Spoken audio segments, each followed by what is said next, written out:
உங்கள் அனைவரையும் இயேசு கிறிஸ்துவின் நாமத்திலே வாழ்த்தி வரவேற்கின்றேன். ஸ்தோத்திரம். கர்த்தர் உங்களை ஆசீர்வதிப்பாராக. எல்லாரும் எப்படி இருக்கிறீங்க? எல்லாரும் நலமாக இருக்கிறீர்கள் என்று நான் விசுவாசிக்கிறேன். அதே தான் என்னுடைய ஜெபம், அனுதின ஜெபம். நீங்கள் எல்லாரும் சுகத்தோடு பலத்தோடு இருக்கிறீர்கள் என்று நான் விசுவாசிக்கின்றேன். நான் அநேக சாட்சிகளை கேள்விப்படுகிறேன். அநேக காரியங்கள், நல்ல நல்ல காரியங்கள் கர்த்தர் உங்கள் வாழ்க்கையில் செய்து கொண்டிருக்கிறார் என்று நான் கேள்விப்படுகிறேன். அநேகர் உங்களோட சாட்சியை சொல்லியிருக்கிறீங்க. அநேகர் இந்த லாக்டவுனில் நடந்த சில உங்களுடைய தனிப்பட்ட வாழ்க்கையில் நடந்த ஆண்டவர் செய்து கொண்டிருக்கிற காரியத்தை நீங்கள் ஷேர் பண்ணியிருந்தீங்க. அதற்காக நன்றி செலுத்துகிறேன். I'm sure God is doing something in your life, not something, big thing in your life. உங்களோட வாழ்க்கையில் பெரிய காரியங்களை கர்த்தர் செய்து கொண்டிருக்கிறார் என்று நான் விசுவாசிக்கிறேன். I'm sure that you all have testimony, the things that God has done. கர்த்தர் செய்து வருகிற நன்மைகளை நாம் பார்த்து கொண்டு வந்து கொண்டிருக்கிறோம். கர்த்தர் நல்லவர். ஸோ ஒரே ஒரு காரியத்தை சொல்ல ஆசைப்படுகிறேன். அவர் வார்த்தையால் சொன்னதை கரங்களினாலே நிறைவேற்றுகிற தேவன். இன்னைக்கு காலையில் அதை தான் ஜெபத்தில் இருக்கும் பொழுது இதை குறித்து நான் சிந்திக்கின்றேன். என்னென்னா, அவர் வார்த்தையாலே சொன்னதை அவர் கரங்களினாலே நிறைவேற்றுகிறார். அவர் எதெல்லாம் வார்த்தையாக சொன்னாரோ அது வேதத்தில் இருக்கிறது. எதெல்லாம் அவருடைய நாவினாலேயோ அவருடைய வாயினாலே சொன்னதை அவர் அதை அப்படியே காத்தோடு காத்தா போலங்க அவர் சொன்னதை நிறைவேற்றியிருக்கிறார். ஸோ அந்த வேலையிலும் கூட நம்ம இந்த நேரத்தை நம்ம எடுத்துக்கொண்டு அனுதினமும் அதை நம்ம நினைத்து பார்ப்போம். ஆண்டவர் நம்ம வாழ்க்கையில் சொன்ன காரியங்கள் இந்த வேலையில் கர்த்தர் நிறைவேற்றி கொண்டு வருகிறார். ஹல்லேலூயா, ஹல்லேலூயா. ஸோ இந்த ஃப்ரைடேலையும் அதே காரியங்கள் தான் நாம் சில சத்தியங்களை பார்த்து கொண்டிருக்கிறோம். நான் ஏற்கனவே சொன்னேன், இந்த ஃப்ரைடே காலங்களில், இந்த ஃப்ரைடே சர்வீஸில், இந்த வெள்ளிக்கிழமை ஆராதனைகளை நாம் யாக்கோபு புஸ்தகத்தை தியானம் செய்து கொண்டு வருகிறோம். போன வாரம் நம்ம யாக்கோபு 1ஆம் அதிகாரம் வசனம் 2 தியானித்து வந்தோம். இன்றும் நாம் அதே தியானத்துக்குள்ளே நாம் செல்ல போகின்றோம். ஆனால் 2வது பாகத்துக்கு நாம் செல்ல போகின்றோம். நான் ஏற்கனவே சொன்னேன் 3 பாகங்கள் உண்டு. ஒன்று, உண்மை எது வென்று நம்மளுடைய வருகின்ற பாடுகள், அதுக்கப்புறம் சோதனைகள், அதனுடைய உண்மையான நிலைமை என்ன, ஃபேக்ட்ஸ், த பேசிக் ஃபேக்ட். நம் உண்மையை அறிந்து கொள்ள வேண்டும். வேத சத்தியம் அறிந்து கொள்ள வேண்டும். சத்தியம் என்ன சொல்லுகிறது அதை பார்த்தோம். இன்று அந்த சத்தியத்தை அறிந்து கொள்வதற்கு நமக்கு ஒரு சில குணாதிசயங்கள் வேணும். we need some needed attitude. அதை எப்படியாக கையாளுவது அப்படின்னு சொல்லி நம்ம பார்க்க போகின்றோம். அடுத்த வாரம் எதை குறித்து பார்க்க போகிறோம் என்றால், இது எதற்காகத்தான் ஆண்டவர் அனுமதிக்கிறார், இது எதற்காகத்தான் ஆண்டவர் நம்மை சோதிக்கின்றார், இது எதற்காக கர்த்தர் இதை செய்கின்றார் என்று. What is the result, what is the outcome. ஏதாவது ஒரு காரியத்தை செய்யணும்னா அதுக்கு ஒரு நோக்கம் இருக்கணும் பாருங்க. அதுக்கு ஒரு பலன் இருக்கணும் பாருங்க. அது எந்த பலனுக்காக கர்த்தர் செய்கிறார் என்று அதை நாம் பார்க்க போகிறோம். ஸோ நம்மளுடைய ஸ்டடியினுடைய வசனங்கள் யாக்கோபு 1ஆம் அதிகாரம் வசனம் 2 4 வரை. ஸோ இந்த காரியத்தை தான் நாம் இந்த வேலையிலும் கூட பார்க்க இருக்கின்றோம். சரிங்களா? அதுக்கு முன்பதாக சற்று நேரம் நாம் தலைகனை வழங்கி தேவனை நோக்கி நாம் பார்ப்போம். ஸ்தோத்திரிக்கிறோம் ஆண்டவரை, துதிக்கின்றோம், மகிமைப்படுத்துகின்றோம். ஆண்டவரே, இந்த அருமையான காலை பொழுதுக்கு உமக்கு நன்றி அப்பா. இந்த வேளையிலும் உம்முடைய கிருபைக்காக ஸ்தோத்திரம் ஆண்டவரே. இந்த நாட்களிலும் உம்முடைய ஆண்டவரே மகத்துவமும் உம்முடைய கிரியையையும் நாங்கள் காண கர்த்தர் கொடுத்த இந்த அருமையான தருணத்துக்காக நன்றி தேவனே.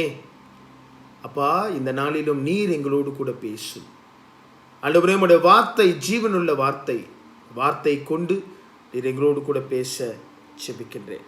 காத்துக்கொள்ளும், வழி நடத்தும். இயேசுவின் மாறாத நாமத்தில் செபிக்கின்றோம் ஜீவனுள்ள நல்ல பிதாவே.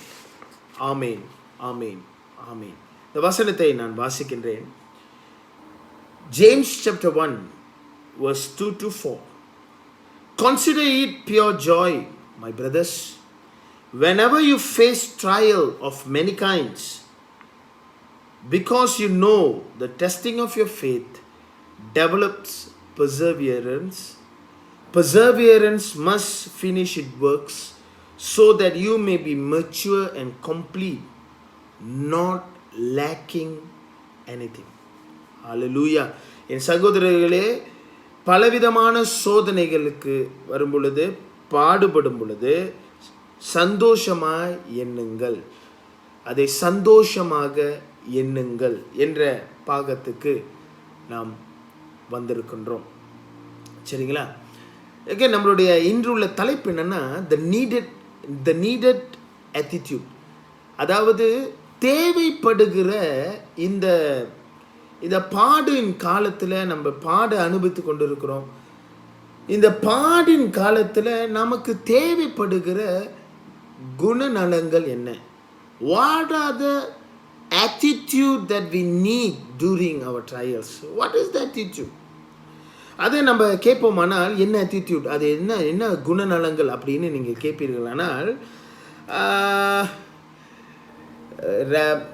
எப்படி சொல்கிறது, அதோடைய attitude சொல்கிறதுக்கு பதிலாக ரெமெடினா மருந்து.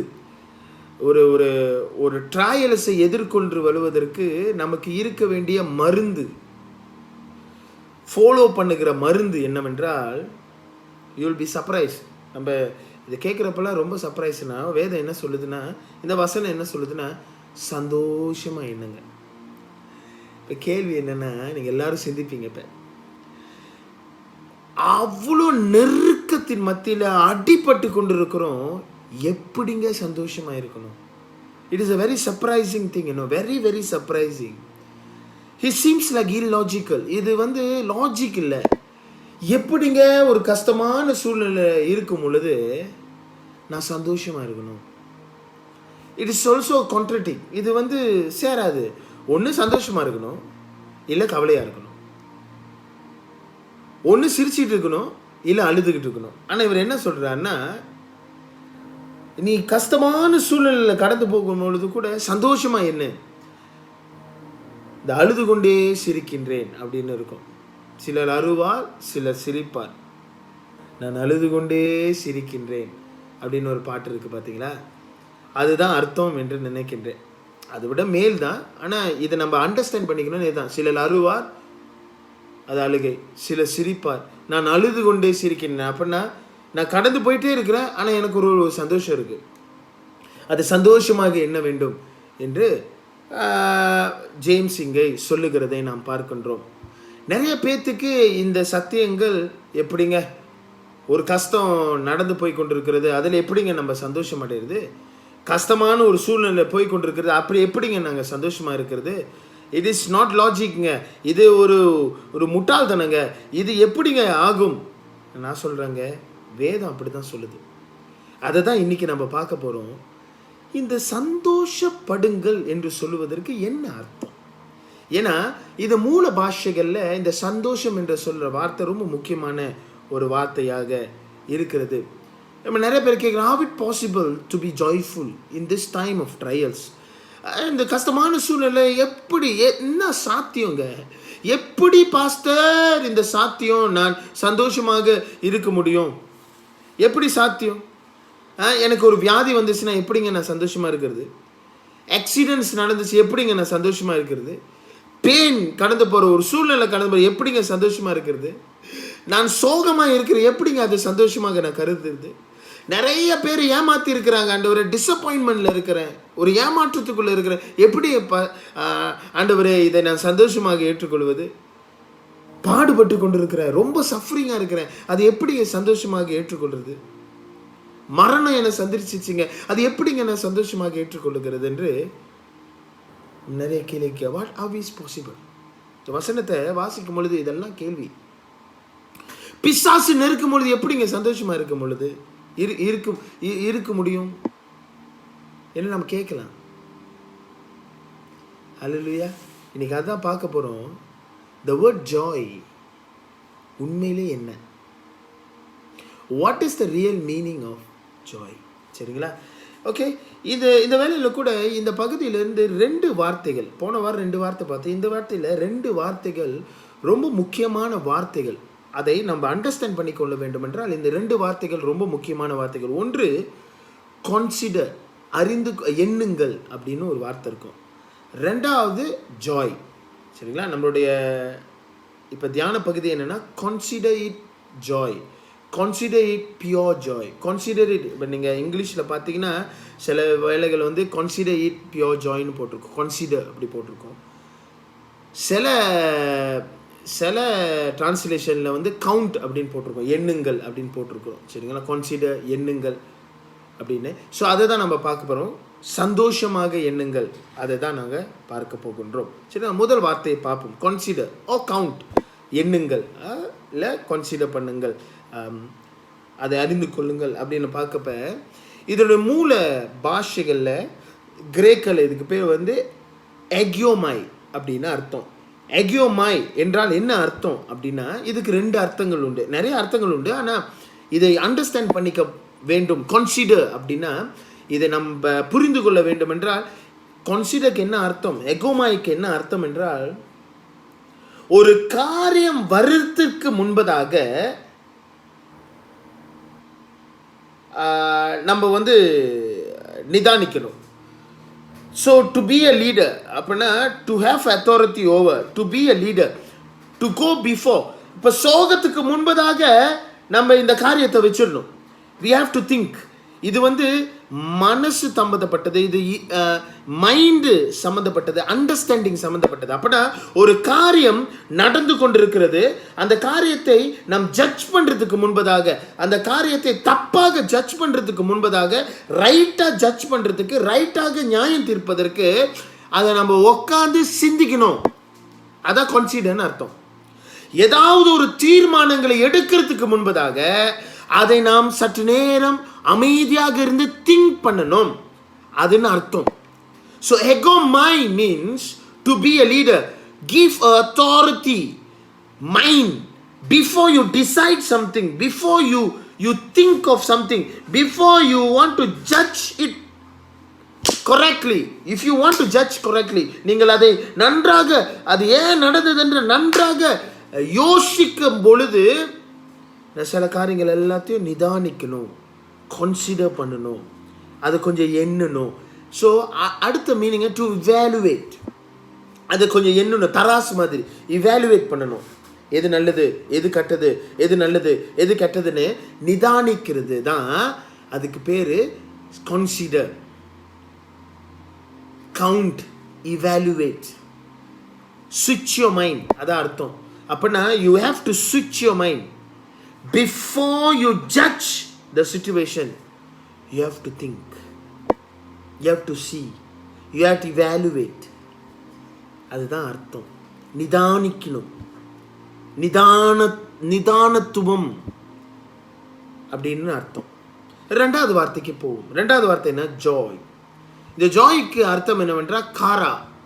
இந்த காரா அப்படின்னா த்ரூ ஜாய், உண்மையான இருதயத்திலிருந்து வருகின்ற ஒரு சந்தோஷம். ஓகே, அது ஒரு ப்ராசஸ் அப்படின்னு சொல்லுவாங்க. அது ஒரு பயணம்.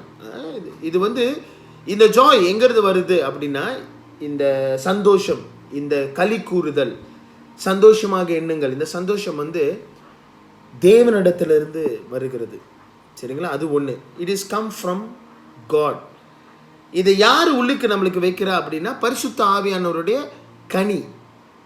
நம்ம சொல்லல, ஆவியின் கனிகள் 9 இருக்கிறது. அது 9ல் ஒரு கனி வந்து சந்தோஷம், ஜாய். சந்தோஷம் என்பது ஒரு கனி. அது பரிசுத்த ஆவியான நமக்குள்ள ஆப்ரேட் பண்ணி கொண்டு வந்து கொண்டு is from God. God is operating in us. இன்னொன்று காரியம் இதை குறித்து தெரிந்து கொள்ள வேண்டும் அப்படின்னா, this joy is not based on your feeling. நான் அதை விளக்கப்படுத்த விரும்புகிறேன். It is not based on your feeling. நான் ஜாயாக இருக்கிறேன், இல்லை. Joy is always here.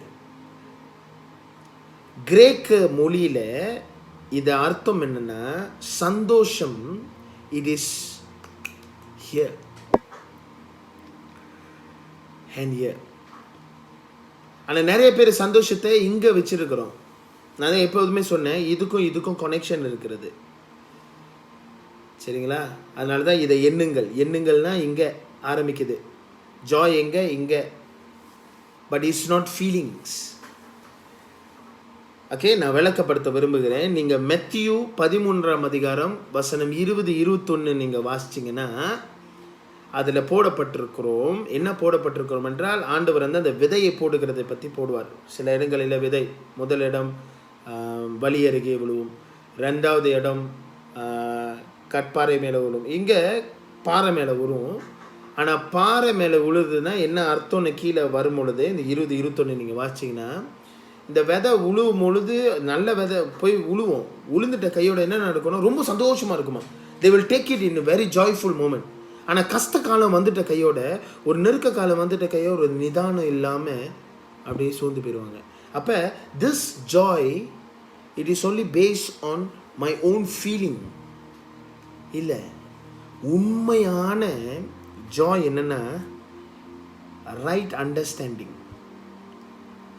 Joy comes when you switch your thinking. நம்ம சொன்ன ரைட் அண்டர்ஸ்டாண்டிங். ஹல்லேலூயா.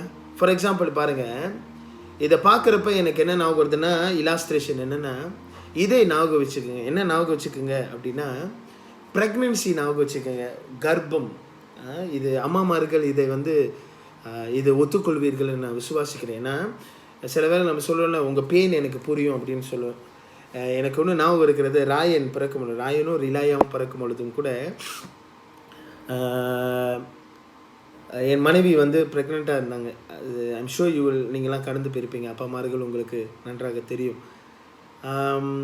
அவங்களுடைய வலிகள் வந்து நம்மளுக்கு புரியாதுங்க. ப்ரெக்னென்சி வலி நம்மளுக்கு புரியாது. இட்ஸ் அ பாடான வலி, அது கர்ப்ப வேதனை. அதை நம்ம போயிட்டு I understands you, I understand your pain சொல்ல முடியாது. as a லாஜிக்காக ரியாலிட்டி என்னென்னா, ஒரு ப்ரெக்னென்சி லேடியில் உன்னோட வலி எனக்கு புரியுதுமா, கவலைப்படாதம்மா அப்படின்னு சொல்கிறது ரொம்ப பொய். ஆக்சுவலி ஏன் பொய்னா, நம்ம அந்த கர்ப்ப வேதனை பட்டதில்லை, நம்மளுக்கு தெரியாது. we won't understand the pregnancy pain, only they understand. So அதனால தான் நான் இங்கே அதை விளக்கப்படுத்த விரும்புகிறேன். அது எவ்வளோ, ஆனால் ஒன்று தெரியும், சரியான வலி. அதை நான் பார்த்துருக்குறேன், என் கண்ணால் நான் பார்த்துருக்கிறேன். 2 பேர்த்துக்குமே, 2 பிள்ளைகளுக்குமே கர்ப்ப வேதனை பார்த்துருக்கேன். ஆனால் அந்த பிள்ளை உருவாகும் பொழுது, அந்த வயிற்றுக்குள்ளே இருக்கும் பொழுது என்ன தான் அது வலியை கொண்டு வந்தாலும் அது ஒரு ஜாயான மூமெண்ட் என்று என் ஒய்ஃப் எப்போதும் சொல்லுவாங்க. ஐம் மிஸ்ஸிங், இப்போ வரைக்கும் சொல்லுவாங்க, ஐ மிஸ் that time.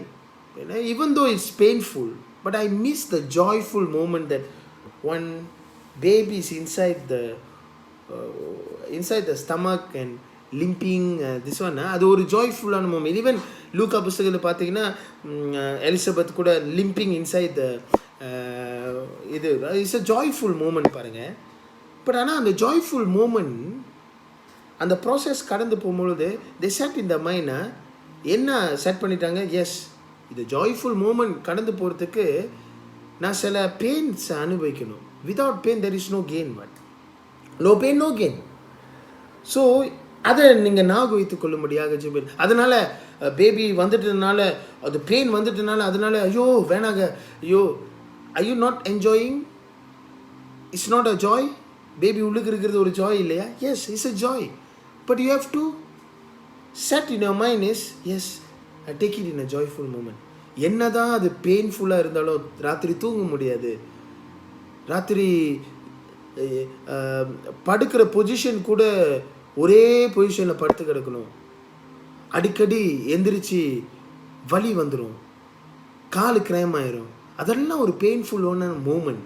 அந்த பெயின்ஃபுல்லான மூமெண்ட்டை does the joy has gone? No. We are waiting for the joyful moment. So it's all but your thinking. அதனால் எனக்கு பேபி வேணாம் அப்படின்னு நம்ம சொல்கிறோமா? இல்லையே. You enjoy the moment, right? You enjoy the right moment, right? அதுதாங்க இங்கே சொல்லப்படுகிற அந்த attitude. நல்லா யோசிச்சு பாருங்கள். ஃபார் வேதத்தின் மூலியமாக நான் பார்க்கணுன்னா, அப்போஸ்தலர் 16ஆம் அதிகாரம் 25வது வசனத்தை நீங்கள் வாசிச்சிங்கன்னா, பவுல் வந்து அப்படி தான்.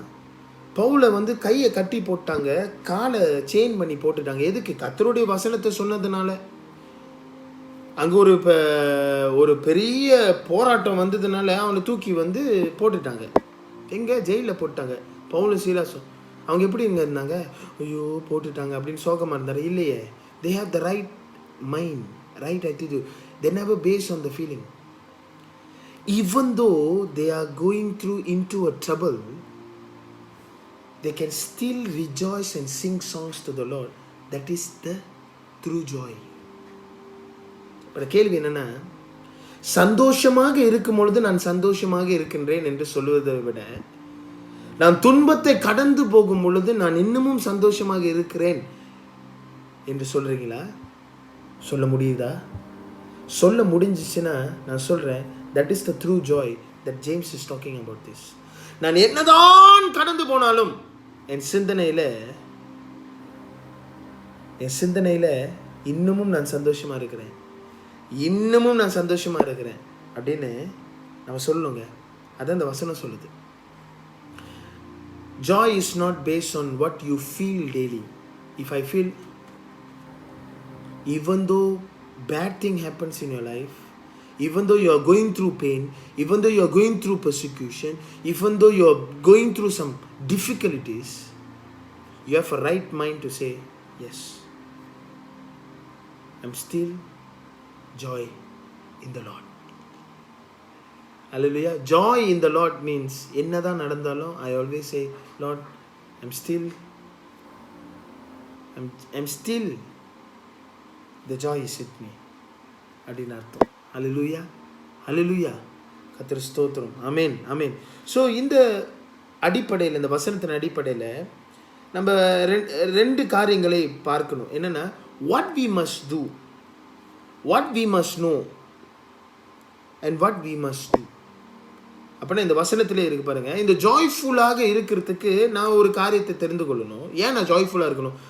எந்த கஷ்டம் வந்தாலும் ஏன் ஜாய்ஃபுல்லாக இருக்கணும் அப்படின்னு நான் ஒரு காரியம். ஓகே, ரெண்டாவது என்ன செய்யணும்? இந்த ஜாய்ஃபுல் மூமெண்ட் ப்ராசஸை கடந்து போகிறதுக்கு நான் என்ன செய்யணும்? Number one, what we must know. அப்படின்னா வாட் ஐ மஸ்ட் நோ அப்படின்னா, மூன்றாவது வசனம் சொல்லுகிறது, ஏன் நான் சந்தோஷமாக இருக்கணும் அப்படின்னா, இந்த பாடுகள் மத்தியில் கர்த்தர் என்னை பலமாக மாற்றி கொண்டிருக்கிறார் என்ற ஒரு சிந்தனை எனக்குள்ளே இருக்குமானால் நான் சந்தோஷப்படுவேன். ஹல்லேலூயா.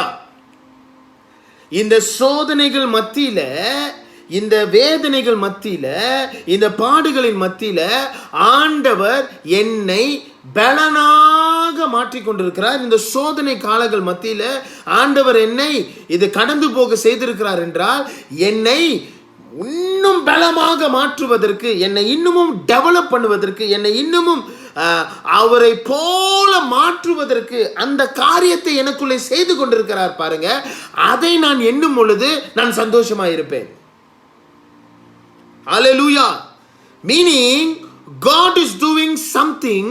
God is doing something, this trial where He is developing myself to be like Him. Hallelujah. கர்த்தர் அவரை போல நம்மை இந்த காரியத்திலே மாற்றி கொண்டிருக்கிறார் என்று நான் அறியும் பொழுது நான் சந்தோஷமா, ஆண்டவரே ஸ்தோத்திரம்ப்பா, நான் போக போக அப்படின்னா என்ன அர்த்தம்? நான் போக போக போக இயேசு போல மாறிக்கிட்டு இருக்கிறேன். இந்த சோதனை காலங்களில் ஆண்டவர் என்னை புலமிட்டு என்னை அப்படியாக கொஞ்சம் மோல் பண்ணி என்னை அங்கும் இங்கும் என்னை செதுக்கி என்னை ஒரு நல்ல டெவலப்புக்குள்ள ஆண்டவர் கொண்டு வருகிறார் என்ற ஒரு எண்ணம் எனக்குள்ள இருக்குமானால் நான் சந்தோஷமா இருப்பேன். Because is developing me. ஐயோ, உங்களுக்கு தெரியுங்களா, சோதனை காலம் என்றைக்குமே உங்களை கீழே தள்ளுவதற்கு ஆண்டவர் சோதனை கொடுக்கலங்க. உங்களை மேலாக்கி அவரை போல மாற்றுவதற்கு ஆண்டவர் இந்த காலங்களை கடந்து போக சொல்லுகிறார். நான் ஏற்கனவே சொல்ல, பிரெக்னன்சி மாதிரி தான். பிரெக்னன்சி பாருங்க எப்படி, பிரெக்னன்சி பாருங்க எப்படி இருக்கு. அந்த ப்ராசஸ் ரொம்ப பெயின்ஃபுல் ப்ராசஸ். ஆனால் பேபி பிறந்துட்ட பிறகு அந்த பேபியை பார்த்துட்டோன்னே அந்த பெயின்ஃபுல் ப்ராசஸ் நம்மளுக்கு ஞாபகம் இருக்காது. பிகாஸ் நம்மளுக்கு ஒரு பேபி, அது ஒரு ஜாய்ஃபுல் மூமெண்ட், த வெயிட்டட் மூமெண்ட் வந்துருச்சு அப்படின்னு நம்ம நினைப்போம். ஹல்லேலூயா. அது ஒரு சந்தோஷம், அது ஒரு சந்தோஷங்க. அதுதான் ஆண்டவர் சொல்லுகிறார், இஸ் டெவலப்பிங் இன்சைட். அப்போ நம்ம அம்மா வயிற்றில் பாருங்கள், பேபி டெவலப் ஆக பெயினும் டெவலப் ஆகுது. ஆனால் பெயின் டெவலப் ஆக என்ன ஆகுது, அதனால நம்ம பேபியை வந்து விட்டு கடாசிருமா? இல்லையே. அந்த பெயினோடு நம்ம அதை டெவலப் பண்ணிவிட்டு, but we still have joy. ஐயோ எப்போ பார்ப்போம், ஐயோ எப்படா அந்த காலங்கள் வரும். I just want to see the moment. I just want to carry the baby. I just want to carry the joyful baby. அந்த கேரி அப்படி பண்ணணும்னு சொல்லிட்டு நம்ம காத்திருக்கிறோம்ல. அப்போ ஆண்டவர் என்ன செய்கிறார்? அந்த பெயின்ஃபுல் மூமெண்ட்டில் is developing something. Is developing a life, is developing a joy, is developing a life. அப்படி திங்க் பண்ணுங்க. Are you go through painful? I'm telling you, God is developing you. Are you going through a difficult time now? I'm telling you, God is developing you. Are you going through a hard time now? I'm telling you, God is developing you. Take it joyfully. என்ன take it joyfully? நான் இயேசுவை போல மாற்றி கொண்டிருக்கிறார் கர்த்தர். என்னை இயேசுவை போல, இயேசுவின் குணாதிசயத்தை கர்த்தர் என்னை ஊற்றி ஊற்றி என்னை அப்படியாக வணைகிறார் என்று அதை எண்ணி சந்தோஷமாயிருங்க. அதான் உண்மையான சந்தோஷமே. ஹல்லேலூயா, ஹல்லேலூயா. கர்த்தர் நல்லவர். ஆமென். ரெண்டாவது, நான் என்ன செய்ய வேண்டும்? What I must do, what we must do அப்படின்னு கேட்டிங்கன்னா, 4வது வசனம் சொல்லுது, let the perseverance finish its work. அது எனக்கு ரொம்ப பிடிச்சிருக்கு. அப்போனா அது ஏதோ ஒரு காரியத்தை, நான் சொன்னல, அது ஏதோ ஒரு காரியத்தை செய்து கொண்டு இருக்கிறது, அந்த காரியத்தை முடிக்கட்டும். அப்படின்னா என்ன அர்த்தம்னா, நான் பொறுமையாக இருக்கணுங்க. இந்த காலகட்டத்தில் நான் ரொம்ப பொறுமையாக இருக்கணும். பாருங்கள், அந்த நான் ப்ரெக்னன்சிக்கே வரேனே, அதுதான் குட் இலாஸ்ட்ரேஷன், ஃபென்டாஸ்டிக் இலாஸ்ட்ரேஷன். ஓகே, 3 மாதம் பேபி ஃபார்ம் ஆயிடுச்சு, அதுக்கப்புறம் 6 மாதம், அதுக்கப்புறம் 9 மாதம், 10 மாதம் வருது, 6 மாதம் 7 மாதம். இப்போ நம்ம நினைக்கிறோம், ஐயோ நான் 7 மாதத்துலேயே பேபி பிறக்கலான்னு நினைக்கிறேன், நான் 6 மாதத்துலேயே நான் பிறக்கலான்னு நினைக்கிறேன் அப்படின்னு நினைக்க முடியாது. அதுக்குன்னு ஒரு காலம் இருக்குங்க. 9 மாதம் 10 மாதத்தில் பேபி பிறக்கணும். ஸோ அந்த காலங்கள் முடியணுங்க. the process have to finish. அப்போ மீனிங் என்னன்னா, let that process finish. Meaning எப்படின்னா, ஆண்டவர் நம்மோடு கூட ஏதோ ஒரு செய்து கொண்டு இருக்கிறார். அதை நான் பார்க்க முடியல, இருந்தாலும் பரவாயில்ல. ஏதோ ஒரு காரியத்தை ஆண்டவர் செய்து முடிக்க போகிறார். அந்த வேலையை அவர் ஆரம்பிச்சிட்டாரு. உங்கள் வாழ்க்கையில் ஒரு வேலையை ஆரம்பிச்சிட்டாரு. let that finish. அல்லேலூயா. அது ஒரு காலகட்டத்தில் முடிஞ்சிடும். இது கொஞ்சம் டெம்பரவரி தான். இது என்னோட பாடுகள் வந்து அப்படியே போய்கொண்டே இருக்கிறது. அதுக்கு ஒரு முடிவு இருக்கிறது, அதுக்கு ஒரு முடிவு காலம் ஒன்று இருக்கிறது. there is always a due date. there is always a time. வேத போட்டிருக்குல்ல, சிரிக்க ஒரு காலம் உண்டு, அழுக ஒரு காலம். அதே போல தான் இப்போ நீங்கள் அழுது கொண்டிருக்கீங்கன்னா துருசா அழுது கொண்டே இருப்பீங்கல்ல. நீங்கள் பாடுபட்டுக்கணும், துருசா பாடுபட்டு கூட இல்லை. அது ஒரு காலங்கள் வரும். அது உங்களோட மைண்ட் செட்டில் இருக்குது. அதோட காலங்கள் என்னென்னா, அந்த காலங்கள் உங்களை டெவலப் பண்ணி கொண்டு இருக்கிறா. நம்ம சொன்னேன். இன்னொன்று, அந்த ப்ராசஸ் முடியட்டும். அது ஒரு ப்ராசஸ். ஆண்டவர் அதை ஒரு வேலை ஒன்றொன்றாக ஒரு ஆர்டரில் செய்து கொண்டிருக்கிறார். அது முடியட்டும். அதை எண்ணி சந்தோஷப்படுங்க. என்னென்னா, ஆண்டவர் என்னை ஆர்டராக ஒன்று ஒன்றா அந்த வேலை கிரியையை கர்த்தர் எனக்குள்ளே செய்து கொண்டிருக்கிறார் என்று சொல்லி அதை எண்ணி சந்தோஷப்படுங்க. ஹல்லேலூயா.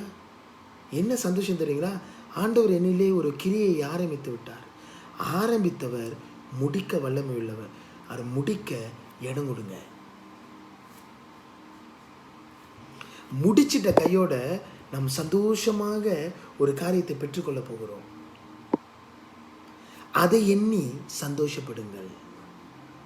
We gonna take something from this process, a very happy moment. Be thankful, be happy for that. Until that, let God finish His work. Hallelujah. Praise God. So 3 காரியங்கள் இன்றைக்கு நாம் என்ன கற்றுக்கொண்டோம்? 3 காரியங்கள் நாம் பார்க்க போகின்றோம். ஒன்று, கர்த்தர் நம்ம இந்த ப்ராசஸில் கடந்து போய் கொண்டிருக்கிறார் என்றால், trials makes me stronger, not weaker. He is developing me. என்னை அவர் என்னை வளர்த்து கொண்டு வந்து கொண்டிருக்கிறார், என்னை புலமிட்டு கொண்டு வந்திருக்கிறார், என் கேரக்டரை மாற்றி கொண்டு வந்திருக்கிறார் என்று சொல்லி சந்தோஷப்படுங்கள். ரெண்டாவது, சந்தோஷம் என்பது அது வெறும் ஃபீலிங் மட்டும் இல்லை. அது ஃபீலிங் இல்லை, அது நிதானிக்கிறது, அது சிந்திக்கிறது, அது நன்றாக நிதானித்து காரியங்களை செயல்படுகிறது தான் சந்தோஷம். அப்படின்னா என்னது? நான் நல்லா இருந்தானா சந்தோஷப்படுவேன், நான் நல்லா இல்லை. It's always your mind set. Make me to think rightly. Discernment is renewing my mind. When I renew my mind, my heart also renew, because it's always a connection. Hallelujah. மூன்றாவது, இது நன்றாக புரிந்து கொள்ளணும். என்ன நான் கற்றுக்கொண்டேன்? I must not interfere in the work of Lord within me. நான் கர்த்தர் எனக்குள்ளே செய்து கொண்டிருக்கிற கிரியையை நான் நடுவில் பூந்து அதை கலைக்கக்கூடாது. சொல்லுவாங்களே, ஏதோ கரடி பூந்த மாதிரி சொல்லுவாங்க. பேசுகிறது கரடி, என்ன நீ கரடி பூந்த மாதிரி அந்த மாதிரி அப்படின்னு சொல்லுவாங்களே, அந்த மாதிரி கர்த்தர் ஏதோ ஒன்று செய்து கொண்டு இருக்கிறார், சந்தோஷப்படுங்க. ஆண்டவர் ஏதோ செஞ்சுட்டு இருக்கிறான்னு சந்தோஷப்படுங்க. செய்யலைன்னா தான் கவலைப்படணும். ஆனால் ஆண்டவர் நமக்குள்ளே ஒரு காரியத்தை செய்து கொண்டிருக்கிறார். என்னென்னா, அது ட்ரையல்ஸ் மூலியமாக செய்து கொண்டிருக்கிறார். Let him finish his work. Many people lose blessing because you interfere the work of God. நான் மறுபடியும் சொல்லுகிறேன், many of us are losing our blessing. We cannot see what God intended for us before. ஆண்டவர் முன்னுக்கு வைத்திருக்கிற காரியங்கள் என்னால் பார்க்க முடியல அப்படின்னு நம்ம புலம்புறோம்னா, ஏன் புலம்புறோம்னா, அவர் ஏதோ ஒரு வேலை செய்து கொண்டிருக்கா, நான் நடுவில் போடுறதுனால. அவரோட காரியத்தை அவர் செய்து கொண்டே இருக்கிறார், நம்ம காரியத்தை நடுவில் திணிக்கிறதுனால we lose many blessing. Think about it. நான் வைத்திருக்கிற இலக்கை என்னால் அடைய முடியல, அதனால தான் நான் எப்போதும் சோகத்திலே இருப்பேன். Let God do his work. Let him. Just follow him. Let him do his work. End of the day, we will have a solid blessing. That's a joyful moment. For that, I need to be joy. இப்பயே நான் சந்தோஷமாக இருக்கிறேன். ஏன்னா இந்த காலங்களை கடந்து போகும்போது ஏதோ ஒரு பிளஸ்ஸிங் எனக்கு காத்து கொண்டு இருக்கிறது. ஐயோ, ஏதோ ஒரு காரியம் காத்து கொண்டு நம்ம அதுக்காண்டி நான் வெயிட் பண்ணாலும் பரவாயில்ல, அது ஏதோ ஆண்டவர் செய்து முடிக்க போகிறார். ஐயோ, அதை நான் ரொம்ப சந்தோஷமாக இருக்கிறேன் அப்படின்னு என்றது. Hallelujah. Praise God. I believe God is speaking to you. உங்களோடு கூட பேசியிருக்காரு என்று விசுவாசிக்கின்றேன். ஜெபிப்போமா? ஆண்டவரே, இந்த வேலையிலும் கூட கர்த்தர் பேசின இந்த வார்த்தைக்காக நன்றி அப்பா. இந்த வேலையிலும் கூட சந்தோஷமாய் இருங்கள். Be joyful, count it, consider it joyful. ஆண்டவரே, அந்த சிந்தனை எங்களிலே விதையும் ஆண்டவரே. நாங்கள் ஆண்டவரே சூழ்நிலைகளை பார்த்து பதறாதபடி, எப்பொழுதும் எங்கள் உள்ளங்களிலே வைத்திருக்கிற இந்த சந்தோஷம் எங்களை விட்டு விலகாதபடி ஆண்டவரே, நாங்கள் அதை நிதானித்து, அதை நல்ல முறையிலே ஆண்டவரே நாங்கள் நிதானிக்க, ஆண்டவரே தீர்மானம் எடுக்க கர்த்தர் கிருபை செய்ய நாங்கள் ஜெபிக்கின்றோம். இந்த காலங்களிலே நாங்கள் உபத்திரங்களை கடந்து போகும் பொழுது அதை நாங்கள் சந்தோஷமாக எண்ணுகிறோம். ஏனென்றால் ஆண்டவரே, இந்த உபத்திரங்க காலங்களிலே நாங்கள் பலன் அடைகிறோம், உம்மை போல நாங்கள் மாறுகிறோம் ஆண்டவரே. அதற்காக நன்றி. எங்களிலே ஏதோ ஒரு நற்கிரியைகளை ஆரம்பித்து விட்டீர், அதை முடிக்கும் வரை நாங்கள் காத்து கொண்டிருக்கிறோம். நாங்கள் கடைசியாக ஒரு ஆண்டவரே அருமையான ஒரு ஆசீர்வாதத்தை பெற்றுக்கொள்ள போகிறோம். அதை எண்ணி சந்தோஷமாயிருக்கிறோம் ஆண்டவரே. இந்த சந்தோஷத்தை அடைவதற்கு நான் எந்த வேதனைகள் அடைந்து போனாலும் கூட ஆண்டவரே பரவாயில்லை, நான் அந்த சந்தோஷத்திற்காக காத்திருக்கிறேன் அப்பா. நான் சந்தோஷம் அடைகிறேன். அப்படிப்பட்ட எண்ணம், அப்படிப்பட்ட சிந்தனை எங்களிலே பதியத்தக்க கர்த்தர் கிரியை செய்ய நாங்கள் ஜெபிக்கின்றோம். தொடர்ந்து கர்த்தர் வழி நடத்தும், கிரியை செய்யும், பாதுகாத்துக் கொள்ளும். எல்லாவற்றிலும் உடைய நாமத்தில் சொல்லி ஜெபிக்கின்றோம் எங்கள் ஜீவனுள்ள பரிசுத்த பிதாவே. ஆமேன், ஆமேன், ஆமேன். God bless you. Jesus loves you.